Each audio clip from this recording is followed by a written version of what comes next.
somehow. Joining me to discuss this further from Arizona is Congressman David Schweikert. How you doing, Congressman?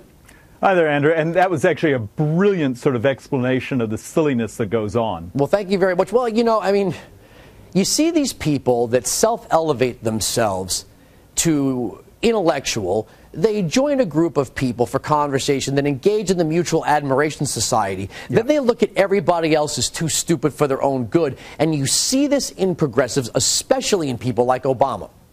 Yeah, well, in a weird way, you also just described Hayek's book on The Road to Serfdom. It's that arrogance of thinking, well, you're smart, so you must control all knowledge. And yet they're so dumb, they're not willing to admit that. Well, the funny thing is, when you look at things like the stimulus package or the health care plan or anything else that's cooked up by progressives, if left to free will, it would almost always collapse. And what's fascinating is, and I love to say liberalism, ideas so good they have to be mandatory, is when people talk about things like a public option, you say, well, wait a second, why don't we make Social Security a public option? Well, it would collapse. Really? But you just told me it was so popular. How could something be so popular and at the same time need mandates in order to make it work? Now, look, Andrew, in many ways you're speaking to the obvious. What was the story we grew up with as kids, the emperor has no clothes? You know, the concept that, well, to be part of the group, to be part of the elite, you basically pretended the leader actually had his clothes on. Well, in this case, and watch this. Watch as the president answers questions, particularly in interviews. He either gives you these very long, rambling answers that means one or two things. He doesn't know the answer, or he's looking for the political response that keeps him in a very safe position. But one or the other is unacceptable in your leader.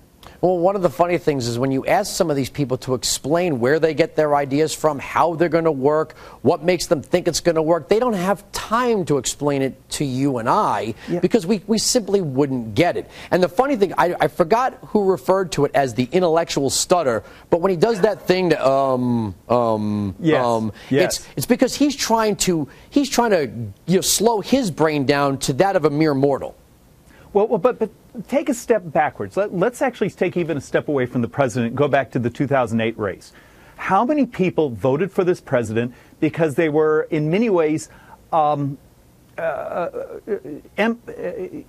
on their vision of what they thought the president was saying?